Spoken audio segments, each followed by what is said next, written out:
Accent of Choice by Literally Mad Lad on AO3. Episode 20, Chapter 7, in which Deku has 10 wet dreams in one night, and we all know why.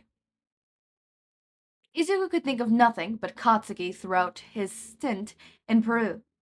The moment he laid eyes on the creature they had in captivity, Izuku's thoughts were back on the mermaid waiting for him back in Alaska.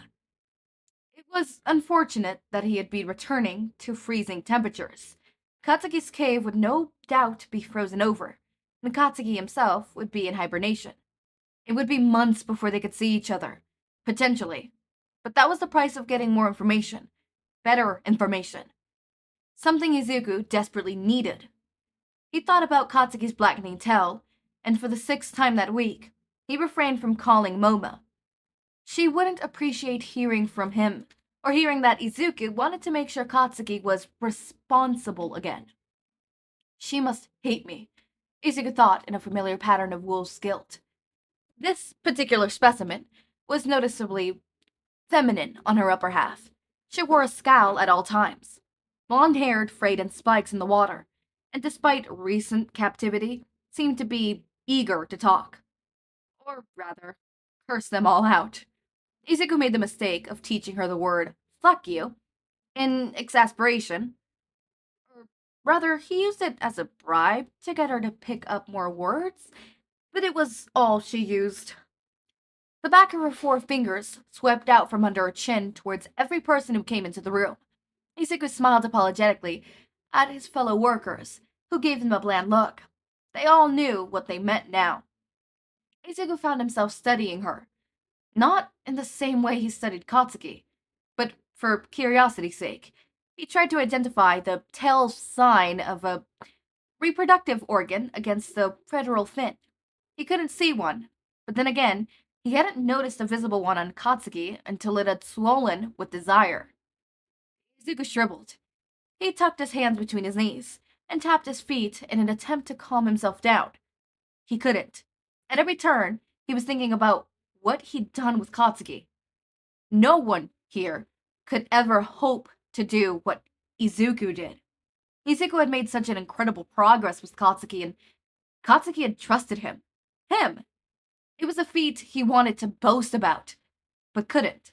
Not unless he wanted to out himself as a thief who stole Katsuki away from the research center in Alaska. Izuku waited for a casual opportunity to inquire about it, and also inquire about the creature's tails turning black. He couldn't help but see Katsuki's blackened tail the same way a toe might turn black in freezing temperatures, or a finger, an entire appendage. What if Katsuki's tails fall off when I'm gone? He thought, mortified of the image of Katsuki's limp torso, floated and encased in ice on the surface of the pool. Even if Katsuki survived losing his tail, hunting would prove challenging. He'd starve within days. Maybe I should call Momo after this, he thought. The current mermaid on hand thought he was watching him sign. Does your tail ever turn black? She replaced the color back to him, but he held up the laptop in his hand. Black, and a pen, followed by a point to one of his co-worker's shirts. She folded her hands together, but didn't miss the way her brows furrowed even further, like she was annoyed. It took several tries for her to finish her answer. Only bad people, she said. Izuku frowned. Bad people? He repeated. Mean people? She tapped her middle finger and index together to her thumb. No. Bad people. He decided to investigate what that meant. Clearly she was talking about our species, and not humans. And human society might have a fair different understanding to what bad entailed. He described what rudeness meant, but she replied with yet another firm no. He described what ignorance was, but that wasn't it either. He described what people hurting one another, and this served somewhat useful. She was hesitant to deny this definition, but it didn't suit her right. She replaced hurt with wronged by a friend. Traitor, Izuku offered, and described what it meant. She nodded her fist. Yes. What have you learned? Someone asked him. He had grown an audience. It was the most the creature had spoken in one sitting. Izuku turned his hands to his chin.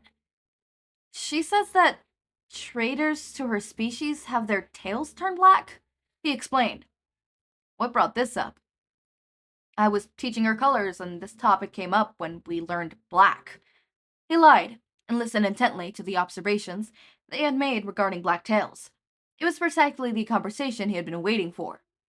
They were talking about previous suspects, whose tails had gone black early in captivity, before they could even hope to communicate with it. Eventually, something had contaminated the water. Within a week, the entire torso was encased in some silky cocoon. We lost all vitals shortly thereafter. They explained. Izuku listened in horror. There's a pocket where we could sample, or rather, taste test DNA. One of them exclaimed. Like how snake tongues let them scent better and taste the air. Sometimes they pick up unwanted data, and our theory is that it caused a chain reaction that shut down the entire organism as a whole. But the cocoon theory was also interesting. One of them commented. One of our superiors thought it might transform, take DNA from one sample and adopt it. Evolve in real time. So, if they sample the wrong DNA, their evolution can fail? Izuku asked, and they all nodded. I mean, that's one of the theories.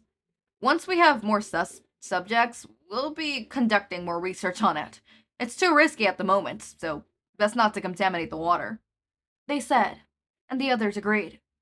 Izuku went back to the hotel that night in shock. He thought Katsuki's tail had turned back before Izuku's last night there.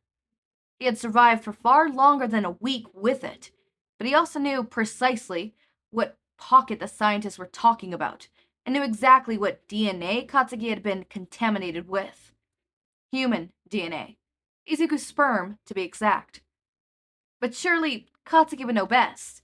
He wouldn't have sampled my DNA if he knew he couldn't. Izuku started, but it was inherently flawed. Katsuki didn't know best.